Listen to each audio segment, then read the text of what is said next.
지난 시간 야곱이 부엘 고향 땅 부엘세바를 떠나 예삼촌이 사는 밧담 아람이라고 하는 그곳으로 향하여 가던 중에 해가 져서 이제 그곳에서 돌을 베개 삼아 노숙하여 잠을 청하게 되어지는데, 그 밤에 야곱의 생애에서 잊을 수 없는 놀라운 하나님 임재를 경험하게 되어지는 그 놀라운 사건을 우리가 보았습니다.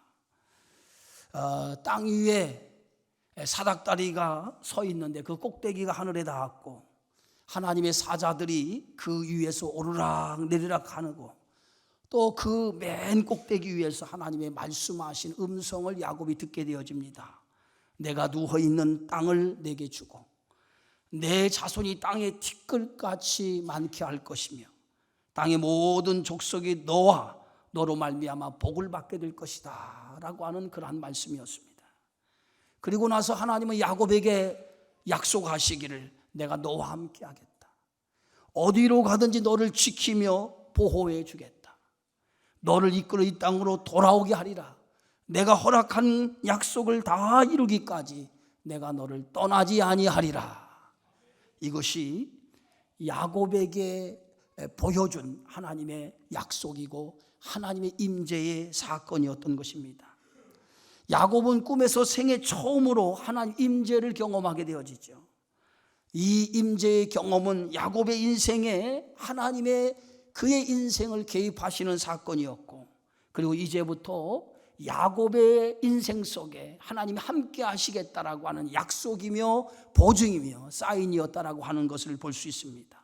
이제 야곱이 꿈을 꾸고 아침에 일찍 일어나 베개로 삼았던 돌에 기름을 붓고, 그리고 그곳 이름을 이제 베델이라고 이제 명명을 하게 되어지죠. 원래 야곱이 하룻밤을 유숙한 이곳은 베델이 아니라 루스라고 하는 곳이었습니다.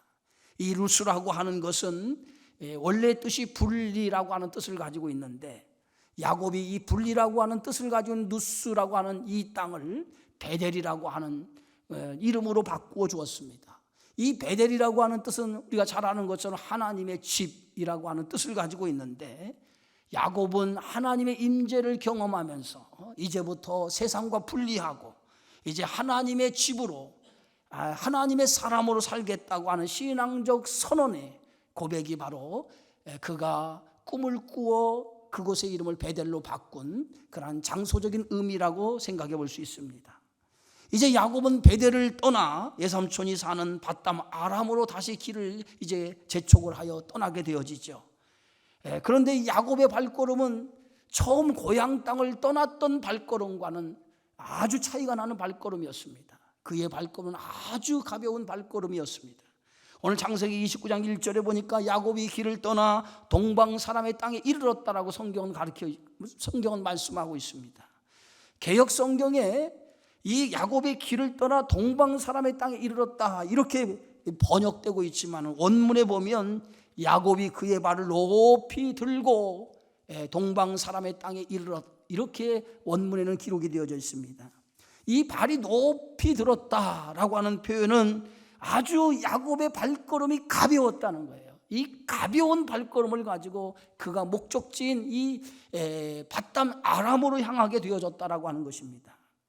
여러분, 야곱이 고향을 떠날 때에 그의 발걸음은 한없이 무거웠어요.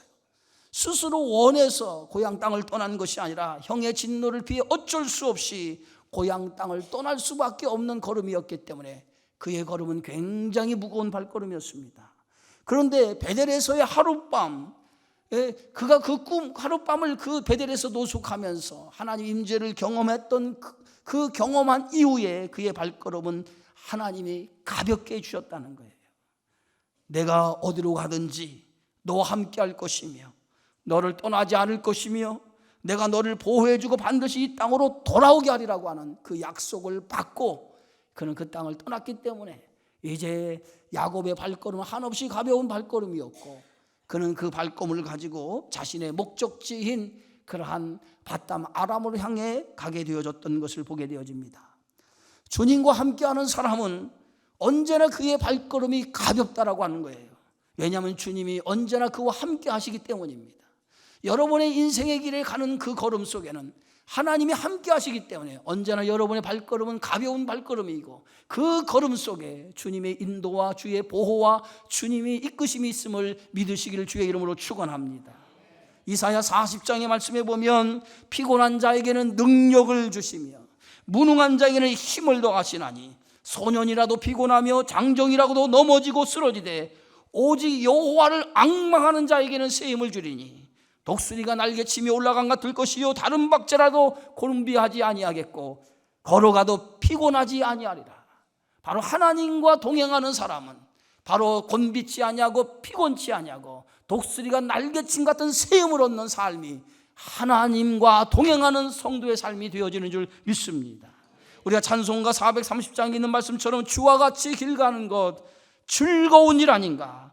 우리 주님 걸어가신 발자취를 한 걸음 한 걸음 뛸 때마다 주님과 동행하시는 줄 믿으시기를 축원합니다. 이 베델에서 하란까지의 거리는 한 700km 이상 되는 거리였어요. 이제 이 먼 거리를 이제 베델에서 하나님을 만난 야곱은 하나님으로부터 약속을 보증받고 그의 걸음은 한없이 가벼운 발걸음으로 이제 동방 사람의 땅 하란에 도착하게 되어지는 것을 보게 되어집니다. 이제 평안히 하란 땅에 도착한 야곱에게 하나님은 야곱을 들에 있는 우물가로 인도하시는 것을 보게 되어지죠. 마침 그 우물가에는 세 떼의 목자들이 양들에게 물을 먹이기 위해서 기다리고 있는 것을 보게 되어집니다.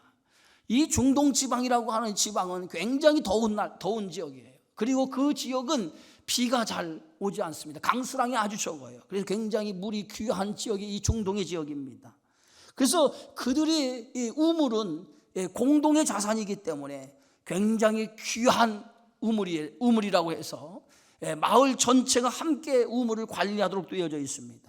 이제 목자들이 자신들이 기르는 양떼에게 물을 먹이기 위해서 각각 우물 곁에 모이게 되어집니다. 그런데 그 우물 곁에 모이게 될 때 모든 목자들이 함께 모일 때에 그때에 우물을 덮고 있는 큰 돌을 치우고 목자들은 각각 자기 양떼에게 물을 먹이도록 되어 있는 걸 보게 되어지죠. 야곱이 그 우물 곁에서 세 떼의 양떼들이 물을 먹이기 위해서 기다리고 있을 때에 야곱이 그들에게 다가가서 너희가 어디서 왔느냐라고 그들에게 묻습니다. 그때 그들이 하란에서 왔다고 하자 야곱이 자신의 외삼촌이 사는 곳이 하란인데 그때 그 목자들에게 나홀의 손자 라반이라고 하는 사람을 알고 있느냐라고 묻죠. 그때에 그 목자들이 지금 라반의 딸 라헬이 양을 몰고 이리로 오고 있다라고 그 기쁜 소식을 야곱에게 전해줍니다. 야곱이 동방의 땅, 이 동방의 땅에 도착을 해서 우물에 가게 되어진 것, 이 사건은 우연의 사건이 아닙니다. 하나님이 그를 인도해 주신 사건이었다라고 하는 것이죠. 하나님은 아브라함의 종 엘리에셀이 이삭의 아내를 구하기 위해서 아브라함의 고향 땅 메소포타미아로 인도하실 때에 엘리에셀은 하나님 앞에 이렇게 기도했습니다. 순적하게 나의 주인의 종의 그런 이삭의 아내를 구할 수 있도록 순적하게 만날 수 있도록 하나님 인도해 주옵소서. 그렇게 기도했을 때에 하나님은 그 엘리에셀이라고 하는 그 종을 그 리브가를 만날 수 있도록 순적하게 우물가로 인도해 주셨던 것을 보게 되어지죠. 이처럼 하나님께서 야곱을 동방의 사람의 땅에 도착을 했을 때 들에 있는 우물가로 인도하신 것은 하나님께서 내가 너와 함께 할 것이라, 내가 어디로 가든지 너를 붙들어 줄 것이라, 이렇게 약속하신 그 하나님께서 야곱을 그곳으로 인도해 주신 것이라고 믿습니다. 여러분, 우리 인생에는 우연이 없어요. 우연같이 보이지만은 우연이 있는 인생은 없습니다. 모두가 다 하나님의 섭리요, 하나님의 계획이요, 하나님의 인도하심이라고 하는 사실을 여러분 믿으시기를 주의 이름으로 축원합니다. 요셉이 형들을 죽이려고 음모를 꾸미고 있을 때에 때마침 예굽을 드나들던 무역 상인들이 그곳을 지나가고 있었습니다. 그것이 우연이라고 생각합니까? 그 우연이 아니에요. 하나님의 인도하심이었고 하나님의 섭리였고 하나님의 계획이었습니다. 바로의 딸이 목욕하러 강으로 갔을 때 한 시녀가 갈대 상자 안에 있는 아기 모세를 발견한 것 우연이라고 생각하십니까? 그거 역시 우연이 아닙니다. 그것도 하나님의 섭리요 하나님의 계획이었다라고 하는 것입니다. 하나님의 섭리, 하나님의 계획, 이 계획 속에 우리의 인생이 이끌어져 가는 것을 믿으시기를 주의 이름으로 축원합니다. 요셉이 처음에 자신이 애굽의 종으로 팔려간 것에 대해서 형들의 미움과 형들의 시기와 형들의 질투로 인해서 자신들이 애굽의 종으로 팔려갔다고 그렇게 생각을 했습니다. 그러나 나중에 요셉은 하나님의 섭리의 눈이 열려졌을 때에 요셉은 자신이 애굽에 팔려간 것이 형들의 미움과 시기와 질투로 인해서 팔려간 것이 아니라 하나님의 섭리였고 하나님의 계획이었다라고 하는 것을 깨닫게 되어졌습니다. 그때 창세기 45장 7절에 오늘 성경은 이렇게 고백하지요. 하나님이 이 큰 구원으로 당신들의 생명을 보존하고 당신들의 후손을 세상에 두시려고 나를 당신들보다 앞서 보내셨나니 그런즉 나를 이곳에 보낸 자는 당신들이 아니요 하나님이시라. 얼마나 멋진 고백입니까? 하나님의 섭리, 하나님의 계획에 눈이 열어지니까 요셉은 그 눈이 열어졌을 때 자신이 애굽에 보내진 것은 형들이 아니었다는 거예요. 이것은 하나님의 계획이었고 하나님의 섭리였다는 거예요. 이것이 바로 요셉의 고백이었다라고 하는 것입니다.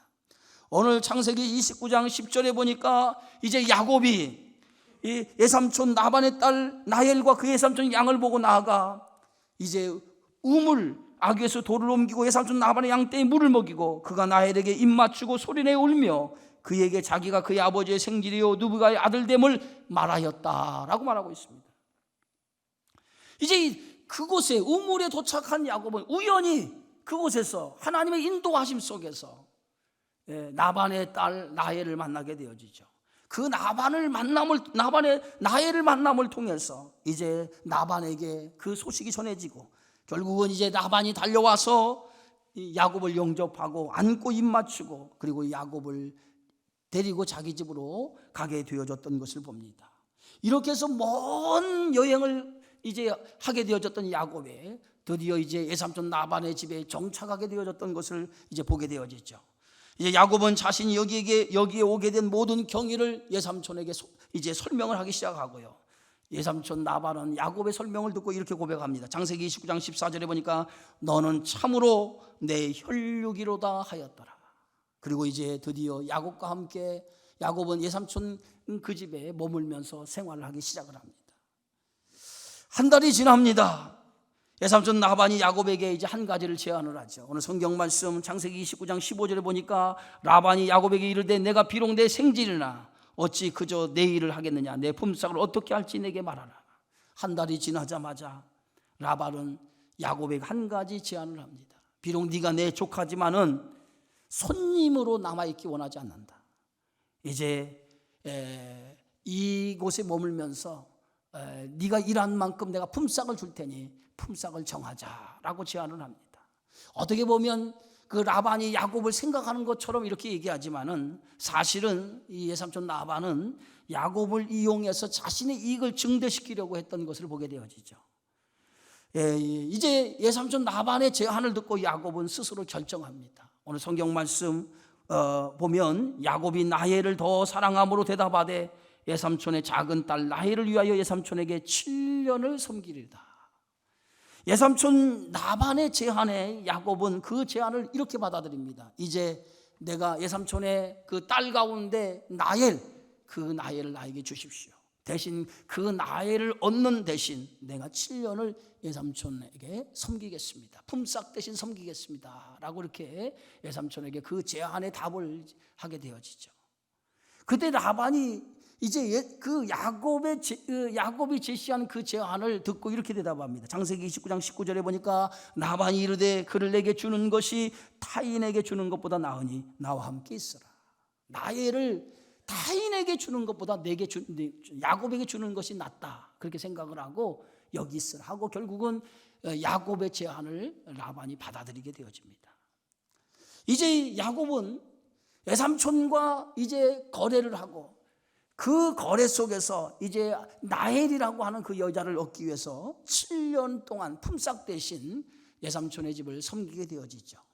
그런데 오늘 성경의 말씀에 보니까 창세기 29장 20절에 야곱이 라헬을 위하여 7년 동안 라반을 섬겼으나 그를 사랑하는 까닭에 7년을 며칠같이 여겼더라 그랬어요. 여러분, 어떤 일을 할 때 어떤 마음으로 하는가가 굉장히 중요하죠. 똑같은 일을 해도 억지로 하는 일에는 기쁨도 없지만 시간도 가질 않아요. 그러나 무슨 일을 하든 기쁨으로 하고 즐거운 마음으로 하면 그 기쁨과 즐거운 마음을 하는 데는 시간도 빨리 가요. 남자들은 다 이제 군대에 가보셔서 알겠지만은, 군대에 가보면 군대에 있는 시간이 참 가질 않아요. 언제 제대할까? 제대의 시간만 꼽아요. 근데 참 시간이 가질 않아요. 그래서 그래도 우리는 그 군대에 가 있는 남자들 그런 얘기하죠. 그래도 국방부 시계는 돌아간다. 뭐 이런 얘기를 합니다. 그만큼 뭐요? 군대라는 시간은 참 더디 간다는 거죠. 근데 연애할 때 여러분 아시죠? 연애할 때는 참 시간이 빨리 가요. 금방 만난 건데 벌써 하루 시간이 헐썩 지나가는 거죠. 그러니까 똑같은 시간인데 어떤 마음으로 어떤 생각을 가지고 있느냐에 따라서 시간의 개념이 다르다는 거죠. 야곱이 라헬이라고 하는 사랑하는 여인을 얻기 위해서 7년 동안 그의 삼촌 라반의 집에 봉사하겠다고 했는데, 그 라헬을 얻는다라고 하는 그 기쁨, 라헬을 아내로 삼는다고 하는 그 즐거움을 가지고 7년을 봉사하는데 7년이 며칠처럼, 전에 성경에 보면 수일처럼 지나갔다라고 성경은 이렇게 말하고 있습니다. 이제 예삼촌 라반과 약속한 기한이 되었습니다. 야곱이 예삼촌에게 이제 라헬 약속한 기한이 되었으니까 나에게 약속한 대로 이제 라헬을, 예삼촌의 딸 라헬을 아내로 맞이하게 해달라고 요청을 하죠. 그래서 라반이 이제 야곱에게 약속한 대로 그곳 사람을 다 모아놓습니다. 모아놓고 잔치를 벌어요. 잔치를 벌리고 그리고 첫날 밤을 치르도록 합니다. 그런데 첫날 밤을 치르게 되어지는데 아침에 일어나 보니까 야곱이 속았어요. 라헬이 아니라 레아가 레아와 함께 첫날 밤을 치르게 되어진 거예요. 그래서 야곱이 예삼촌이 속은 줄 알고 장세기 29장 25절에 예삼촌에게 가서 따지지요. 야곱이 아침에 보니 레아라 라반에게 예삼촌이 어찌하여 내게 이같이 행하셨나이까? 내가 라헬을 위하여 예삼촌을 섬기지 아니하였나이까? 예삼촌이 나를 속이심이 어찌 됨이니까? 아침이 됐어야 자기가 속은 줄 알고 예삼촌에 가서 따집니다. 라헬을 얻기 위해서 내가 7년을 봉사했는데 어찌 예삼촌은 나를 속이고 레아를 나에게 줍니까? 어찌 나를 속였습니까? 라고 예삼촌에게 따지게 되어지죠. 그때 라반이 이렇게 얘기합니다. 장세기 29장 26절에 보니까 라반이 이르되 언니보다 아우를 먼저 주는 것은 우리 지방에 하지 아니하는 바이라. 이를 위해 7일을 채우라. 우리가 그도 내게 주리니 내가 또 나를 7년 동안 섬길지니라. 그 지방에서 작은 딸을 큰 딸보다 먼저 주는 법이 없다는 거예요. 그게 그 지방의 전통이라는 거예요. 그래서 그 전통에 의해서 작은 딸을 큰 딸보다 먼저 주는 일이 없으니까 이제 내가 작은 딸도 줄 테니 라헬을, 네가 사랑하는 라헬도 줄 테니 이 라헬을 위해서 7일간 봉사하고 또 7년을 품삯으로 정해라. 그리하면 이 라헬도 약속한 대로 주겠다라고 이렇게 라반이 제안을 하죠. 결국은 사랑하는 그 여인을 얻기 위해서 야곱이 그 예삼촌의 제안을 또 받아들이게 되었죠. 그래서 7일 동안 일하고 라헬을 아내로 맞이하고 7년을 또 품삯 없이 이제 예삼촌 밑에 일하게 되어지죠. 그래서 몇 년을 일하죠? 14년을 이제 두 여자 아내를 얻기 14년 동안 예삼촌 라반의 집에서 품삯 대신 일하게 되어졌던 것을 봅니다. 저는 이 말씀을 보면서 예삼촌이 야곱을 속이는 사건, 예삼촌 라반이 야곱을 속이는 사건은 그냥 단순한 사건이 아니라는 거예요. 야곱의 인생 속에 야곱이 여기까지 예삼촌 라반의 집까지 오기까지 그 모든 과정을 가만히 보면 야곱의 인생이 어떤 인생이었느냐? 남을 속이는 인생이었어요. 남을 속이는 인생.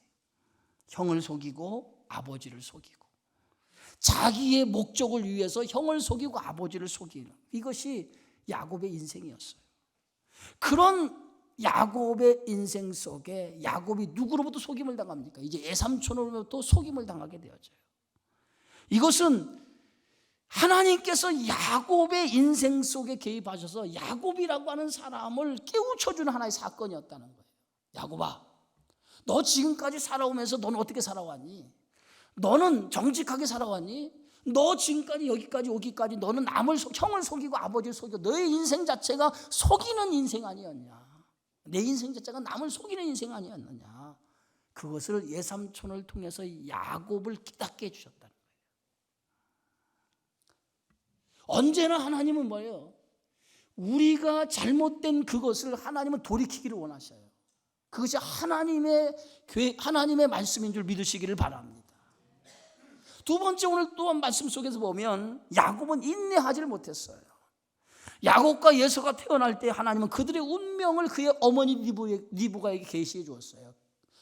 큰 자가 어린 자를 섬기리라 하고 창세기 25장에 기록되어 있어요. 큰 자가 어린 자를 섬기겠다. 이것이 하나님의 계획이고 섭리였어요. 그런데 야곱은 하나님의 약속을 기다리지 못했어요. 자신의 힘으로, 자신의 능력으로 자신의 운명을 바꾸려고 했습니다.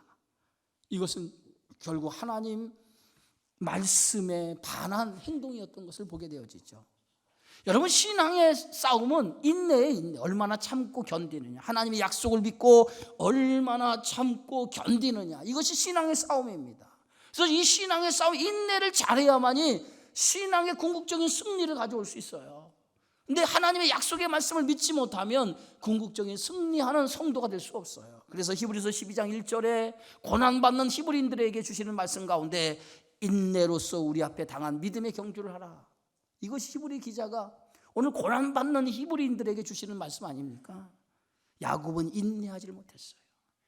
자신의 조급함이 결국 약속을 기다리지 못하고 편법을 동원해서 형이 가지고 있는 장자의 축복을 가로채기 시작하잖아요. 이게 하나님 보시기에 옳지 않은 행동이었다라고 하는 거예요. 그러나 그것이 누구로부터 대갚음을 받습니까? 그의 애삼촌을 통해서 대갚음을 당하게 되었어요. 여러분, 우리의 인생에 우리가 뿌린 것에 대해서 반드시 그 뿌린 것을 거두게 될 때가 있다라고 하는 것을 여러분 명심하시기 바랍니다. 그래서 갈라디아 6장에 보면 스스로 속이지 말라. 하나님은 업신여김을 받지 아니하시나니 사람이 무엇으로 심든지 그대로 거두리라. 이게 하나님의 법칙이라는 거예요. 사람이 무엇으로 심든지 심은 대로 거둘 때가 있다는 거예요. 육체를 위해서 심는 자는 육체로부터 썩어진 것을 거두고 성령을 위해서 심는 자는 성령으로부터 영생을 거두게 되어져 있다고 성경은 말하고 있습니다. 여러분, 무엇을 심느냐? 심은 대로 거두게 되어져 있어요. 그러니까 인생을 여러분 얄팍하게 살지 마세요. 인생을 얄팍하게 살지 마세요. 자기가 심은 대로 거두게 되어져 있어요. 제가 지난주에 그렇게 얘기했어요. 무엇을 심느냐? 적게 심는 자는 적게 거두고 많이 심는 자는 많이 거둔다라고. 제가 지난주 금요 기도에 그런 말씀하셨어요. 여러분, 무엇을 심는 자가 참 중요해요. 정직하게, 바르게, 하나님 보시기에 아름답게 여러분 인생을 살아가기를 주의 이름으로 축원합니다. 우리는 마지막 날 다 하나님 앞에 쓸 날이 있어요. 저와 여러분이 다 하나님 앞에 쓸 날이 있단 말이에요. 믿으십니까? 하나님 앞에 쓰는 것을 믿으셔요? 오늘 계시록 20장에 보면 흰 보좌가 놓여 있다고 그랬어요. 환상을 보는데 사도 요한이 환상을 보는데 크고 흰 보좌가 놓여져 있는데 거기에 하나님이 앉아 계셨다고 했어요. 근데 거기에 책들이 있는데 하나의 책은 생명책이고 또 하나의 책은 우리가 어떻게 살아왔느냐라고 하는 행위가 기록된 책들이 그 안에 있었다는 거예요. 근데 그 행위에 기록된 책들이 펴져 있는데 그 펴져 있는 행위대로 각 사람에게 하나님이 갚아줬다라고 성경은 기록하고 있어요. 여러분, 얼마나 두려운 말씀입니까? 아무렇게 살아도 된다고요? 아무렇게 살아도 된다고요? 그렇지 않습니다. 반드시 우리가 행한 대로 하나님 갚으실 날이 있음을 믿으시길 바랍니다. 고린도전서 3장에 보니까 오늘 성경은 우리에게 이렇게 가르치고 이렇게 말씀하고 있죠. 만일 누구든지 금이나 은이나 보석이나 나무나 풀이나 집을 이 터 위에 세우면 각 사람의 공적이 나타날 터인데 그날이 공적을 밝히느니 이는 불로 나타내고 그 불이 각 사람의 공적이 어떠한 것을 시험할 것입니다. 만일 누구든지 그 위에 세운 공적이 그대로 있으면 상을 받고 누구든지 그 공적이 불타면 해를 받으니 그러나 자신은 구원을 받되 불 가운데서 받은 것 같으리라. 오늘 하나님께서 우리가 살았던 모든 공적을 불로 태워볼 때가 있다는 거예요. 불로 태우는 날이 있다는 거예요. 그런데 불로 태울 때에 태워서 남아있는 공적만 인정한다는 거예요. 태워서 남지 않는 공적은 인정하지 않는다는 거예요. 그러면 남은 공적이 뭐 금이나 은이나 보석으로 세운 것은 태워도 그것이 타지 않고 남아있지만은 나무나 집이나 풀로 집을 지은 것은 태우면 없어진다는 거예요. 그러면 남아있는 것을 가지고 하나님이 보상한다는 거예요. 그런데 태워서 공적이 아무것도 남아있지 않는 사람은 구원을 얻지만은 불 가운데서 간신히 구원을 얻는 사람이 되어지고 만다는 거예요. 얼마나 오늘 무서운 말씀입니까? 예? 여러분, 하나님 앞에 우리가 바르게 살아야 돼요. 믿으시면 아멘 하세요. 바르게 살아야 돼, 바르게 살아야 돼. 야곱이 남을 속이면서 여기까지 왔어요. 그런데 하나님은 그걸 기억하고 계신 거예요. 너 남을 속였지, 여기까지 왔지. 그러나 네 인생 한번 속임을 당해봐. 그 아픔이 얼마나 큰지. 하나님은 대갚아주면서 야곱의 삶을 돌이키게 만들었던 거예요.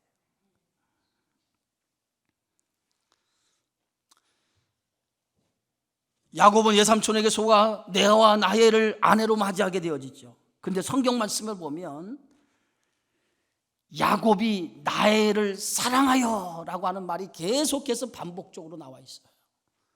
오늘 18절 야곱이 라헬을 더 사랑함으로, 20절에 보면 그를 사랑하는 까닭에, 30절에 그가 레아보다 라헬을 더 사랑하여.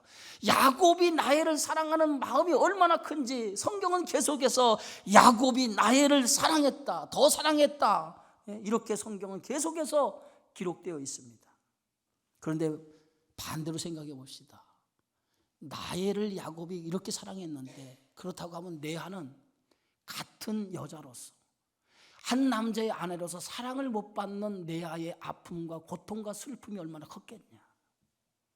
우리는 성경을 보면서 라헬이 하나님 앞에 사랑을 받은 것, 야곱의 사랑을 받은 것만 우리는 포커스를 맞추고 있어요. 그러나 실제 성경은 라헬보다 어디에 포커스를 맞추고 있냐? 사랑받지 못한 여인, 슬픔과 고통 속에 있는 그 여인 레아에 하나님은 포커스를 맞추고 있다는 거예요. 근데 성경의 역사를 보면요, 라헬은 그가 이제 마지막 베냐민을 낳고 죽지요. 그러나 거기서부터 라헬은 끝이 나요. 그러나 레아는 계속해서 성경의 역사 속에 레아는 증언되고 있어요. 왜? 메시아가 레아의 후손을 통해서 태어나는 줄 믿으시길 바랍니다. 하나님은 고통을 안고 슬픔을 안고 괴로움을 앓고 있는 그 사람, 거기에 더 관심이 많다는 거예요. 그래서 오늘 성경의 말씀에 보니까 야곱은 라헬을 사랑했지만은 그러나 슬픔과 고통과 괴로움 속에 있는 레아를 하나님은 돌보시는 거예요. 더 사랑하셨다고 하는 것을 성경은 어떻게 얘기하고 있느냐? 오늘 창세기 29장 31절에 보니까 여호와께서 레아가 사랑받지 못함을 보시고 그의 태를 여셨으나 라헬은 자녀가 없었더라. 하나님께서 레아가 사랑받지 못했기 때문에 그 레아에게는 뭘 줬습니까? 태를 여는 복을 줬어요. 그러나 라헬은 태를 닫아버렸어요. 인간의 사랑은 라헬이 받았지만 하나님의 사랑은 누가 받았어요? 레아가 받은 거예요. 여러분, 하나님의 사랑을 받는 여러분 되어지기를 주의 이름으로 축원합니다. 하나님의 사랑을 받는 여러분 되어지기를 주의 이름으로 축원합니다. 하나님은 공평하신 하나님. 사랑받지 못한 레아의 마음을 아시고 레아에게 자녀를 줬는데 그 첫 번째 자녀가 뭐냐? 오늘 성경 말씀에 보니까 하나님께서 그 레아의 마음을 아시고 하나님 긍휼과 자비와 사랑을 베풀어 주셨는데 그 레아가 임신을 했어요. 오늘 성경 말씀은 창세기 29장 32절을 보니까 레아가 임신하여 아들을 낳고 그 이름을 르후벤이라 하였어요. 이르되 여호와께서 나의 괴로움을 돌보셨으니 이제는 내 남편이 나를 사랑하리로다. 루벤이라고 이름을 줬어요. 루벤의 뜻이 뭡니까? 여호와께서 나의 괴로움을 돌보셨다. 여호와께서 나의 괴로움을 돌아보셨다라는 거예요. 할렐루야. 여러분 인생에 괴로운 그런 삶이 있습니까? 그 괴로움을 하나님이 돌보시는 하나님이라는 거예요. 언제나 하나님은 우리의 인생의 괴로움, 그것까지도 하나님 들여다보시는 하나님이신 줄 믿으시기를 축원합니다. 그래서 이 레아의 괴로움을 하나님이 돌보시고 그에게 자녀를 줬는데 그 자녀가 누벤이에요. 그런데 그 누벤을 낳고 오늘 레아의 소망이 피력되어 있어요. 이제는 야곱이 자신을 사랑하리라. 이제는 야곱이 나를 사랑하리라. 자신이 남편을 향한 사랑을 다시 한번 이렇게 구걸하는 모습을 보게 되어지죠. 그리고 나서 하나님께서 레아의 태를 다시 열어줘요. 레아의 태를 다시 열어줘서 그 태를 열어서 아들을 낳게 했는데 그 아들이 누구냐면 시므온이에요. 시므온. 근데 시므온이라고 하는 뜻이 어떤 뜻입니까? 오늘 성경 말씀 창세기 29장 33절에 보니까 내가 사랑받지 못함을 이제는 뭐예요? 아까는 보시고 이제는 뭐예요? 들으셨으므로 내게 아들도 주셨다 하고 그의 이름을 시므온이라 하였으니, 이제는 사랑받지 못하면 하나님이 아까는 보시고 내 괴로움을 보시고 이제는 뭐예요? 하나님이 들으시고. 여러분, 하나님은 언제나 우리의 작은 신음조차, 여러분이 고통 속에 부르짖는 그 신음조차도, 여러분 아픔 속에 부르짖는 그 신음조차도 우리 하나님은 귀 기울여서 들으시는 하나님이신 줄 믿으시기 바랍니다. 그래서 하나님은 언제나 우리의 소리를 귀들어 들으셔요. 그래서 여러분 불평하고 원망하지 마세요. 오늘 민수기 13장에 보니까 이스라엘 백성이 가데스바에서 정탐꾼들이 돌아와서 보고한 그 보고를 듣고 그들이 절망하고 원망하고 불평하기 시작했어요. 그런데 하나님께서 그 성경에 이렇게 기록했어요. 하나님이 너희의 불평의 소리를 들었다 그랬어요. 들었다. 굉장히 무서운 얘기예요. 그 소리를 듣고 저들은 40년을 광야에서 방황할 수밖에 없도록 하나님 만들어준 거예요. 그러니까 불평하지 마세요. 여러분의 아픔의 소리도 하나님이 들으시지만은 여러분이 하나님을 향한 원망과 불평의 소리도 들으신다는 거예요. 그러니까 성도는 뭐예요? 항상 하나님 앞에 하나님이 나의 모든 것을 들으시는 것을 믿으시고, 항상 하나님 앞에 우리는 불평과 원망보다는 감사로 고백하시는 저와 여러분의 삶이 되어지기를 주의 이름으로 축원합니다. 그래서 예레미야 33장에 이런 말씀이 있어요. 너는 내게 부르짖으라 내가 내게 응답하겠고 내가 알지 못하는 크고 은밀한 일로 내게 보이리라. 하나님은 또 이 슬픔을 가지고 있는 네하의 태를 열어주시죠. 그리고 네하가 세 번째 자녀를 낳아요. 세 번째 자녀를 낳는데 그 이름이 뭐냐면, 오늘 성경의 말씀에 보니까 세 번째 자녀의 아들을 낳고 그걸 누구라고 합니까? 레위라고 하죠. 오늘 성경 말씀에 보니까 레위라고 합니다. 그런데 그 레위라고 하는 뜻이 뭡니까? 내 남편이 지금부터 나와 연합하리로다. 지금부터 나와 연합하리로다. 이제는 뭐야? 이제는 내 남편이 나와 하나가 될 것이다 라고 하는 마음으로 그 아들의 이름을 레위라 이렇게 부르게 되어지죠. 얼마나 간절한 마음입니까? 예? 남편의 사랑을 받지 못하는 한 여인의 고통이 이 자녀를 생산하는 그 속에 간절한 마음이 이 안에 들어져 있어요. 그러니까 세 번째 자녀를 낳으면서도 이제는 내 남편이 이 야곱이 나와 연합할 거다, 한 몸을 이룰 것이라고 하는 간절한 소원을 피력하고 있잖아요. 그 고통을 하나님이 아셨다는 거예요. 그리고 또 레아가 임신을 하게 되어지죠. 그 임신을 해서 아이를 갖게 되는데 오늘 성경 말씀 보면 어떻게 기록되어 있습니까? 그가 또 임신하여 아들을 낳고 이르되 내가 이제는 여호와를 찬송하리로다. 이로 말미암아 그가 그 이름을 유다라 하였고 그의 출산이 멈추었더라 그랬어요. 그 출산이. 네 번째 자식을 생산하는데 그 자식이 뭐냐면 유다라고 하는 이름을 줬는데 그 이름이 뭐냐면 여호와를, 내가 이제는 여호와를 찬송하리로다 라고 하는 이름의 뜻으로 지어요. 그런데 그 유다를 낳고 출산이 멈추었어요. 태가 닫혔어요. 여러분, 이 말씀 속에 한 여인의 고통과 한 여인의 아픔을 이 안에 담고 있지만, 어떻게 보면 이 한 여인의 고통과 아픔은 이스라엘 민족을 대변하는 하나의 역사예요. 하나님께서 이스라엘 백성이 고통 중에 있을 때, 애굽의 고통 중에 있을 때 그들이 하나님의 부르짖게 되어지죠. 근데 하나님께서 그 부르짖음을, 그 고통을 그들이 보았다 그랬어요. 하나님 보시고, 그리고 그들이 하나님께 부르짖는 그 소리를 하나님이 들었다고 그랬어요. 그리고 그들이 가지고 있는 근심을 하나님이 알았다고 했어요. 그리고 그들을 애굽에서 건져줘요. 애굽에서 그들을 건져주세요. 그리고 이스라엘 백성들을 홍해를 건너 하나님이 약속의 땅으로 가게 하죠. 그때 홍해를 건넜던 이스라엘 백성들이 홍해를 건너자마자 그들이 하나님 앞에 찬송을 부르게 되어지죠. 그게 모세의 노래였어요. 창세기 출애굽기에 보면 모세의 노래입니다. 모세가 하나님의 영광을 찬양하는 찬양으로 하나님 앞에 영광을 돌리죠. 어떻게 보면 이것은 이 내하라고 하는 한 인생의 고통과 슬픔을 가지고 있는 인생 속에 하나님께서 그의 고통을 하나님께서 보시고, 하나님 그의 고통을 들으시고, 그리고 그 고통을 하나님께서 껴안아 그와 더불어 동행함을 통해서 하나님 그 인생을 어떻게 바꿔줘요? 찬송의 인생으로 바꿔줬다는 거예요. 할렐루야. 여러분, 우리의 인생을 이끄시는 하나님의 목적이 어디에 있는지 아세요? 야곱을 이끄시는 하나님의 목적, 오늘 레아를 이끄시는 하나님의 목적이 어디 있습니까? 오늘 예배소서 1장 22절에 그 목적을 분명하게 기록이 우리에게 말씀하고 있어요. 이는 우리가 그리스도 안에서 전부터 바라던 그의 영광의 찬송이 되게 하려 하심이라. 이게 하나님이 우리의 인생을 이끄시는 목적이라는 거예요. 야곱의 질긴 인생 속에 하나님의 그 인생 속에 개입하신 이유가 뭐냐? 그의 인생을 통해서 하나님의 찬송의 인생으로 바꾸어 주시기 위해서. 그것이 야곱을 인도하시는 하나님의 목적이었어요. 오늘 레아라고 하는 고통과 슬픔을 가지고 있는 그 여인을 하나님이 인도하시는 그 목적이 어디냐? 그의 인생을 하나님이 찬송의 인생으로 바꾸어 주시기 위해서 그의 인생 속에 하나님이 들어가신 줄 믿으시기를 바랍니다. 사랑하는 성도 여러분, 우리의 인생도 마찬가지예요.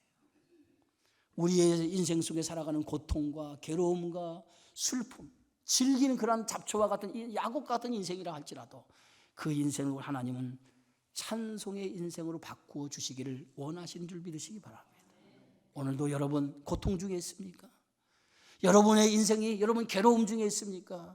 정말 누구에게 말 못할 그런 어려움 속에 있습니까? 여러분, 그것이 우리의 인생을 이끄시는 하나님의 목적이 거기에 있지 않다라고 하는 것을 기억하시기 바랍니다. 여러분을 인도하시는 것은 내가 어디로 갔는지 너와 함께 할 것이고, 너를 붙들어 주실 것이고, 내가 너를 이끌어 이 땅으로 돌아가게 할 것이며, 이 약속이 이루어질까지 내가 너와 함께 하겠다고 하는 것은 우리의 인생을 하나님의 찬송의 인생으로 바꿔주겠다고 하는 하나님의 말씀인 줄 믿으시기 바랍니다. 어떤 힘들고 어려운 일이 있다 할지라도 그 어려움 속에 하나님이 나의 인생을 찬송으로 바꿔주시는 하나님이심을 믿으시고, 그 하나님을 믿고 믿음으로 나가시면 여러분의 삶이 오늘 찬송의 인생으로 바꿔주셔서 여러분의 삶을 통해서 하나님의 거룩한 영광이 드러날 줄 믿습니다. 이런 믿음의 삶이 여러분 인생 속에 펼쳐지기를 주의 이름으로 축원합니다. 거룩하시고 자비하신 아버지 하나님 감사합니다. 야곱의 생애 속에서 그는 즐긴 인생과 참으로 힘든 인생을 살아왔지만, 그러나 그 인생 속에 하나님이 개입하여 주셔서 그 인생을 변하여 찬송의 인생으로 하나님 바꾸어 주셨던 것처럼, 내와 같이 슬픔과 고통 속에 사는 인생을 하나님이 그 인생을 개입하셔서 찬송의 인생으로 바꾸어 주셨듯이, 오늘 하나님 우리를 부르셔서 우리를 예수 그리스도 안에서 찬송과 하나님 영광이 되는 하나님의 사람으로 이끌어 주신 줄 믿습니다. 우리 안에 이제 하나님의 이끌어 주심을 믿고 우리는 감사로 하나님과 동행함으로 믿음의 길을 걸어감을 통해서 이 믿음의 길을 통해 하나님의 거룩한 영광에 동참하는 하나님의 백성이 다 되어지게 하여 주옵소서. 예수님의 이름으로 기도하옵나이다.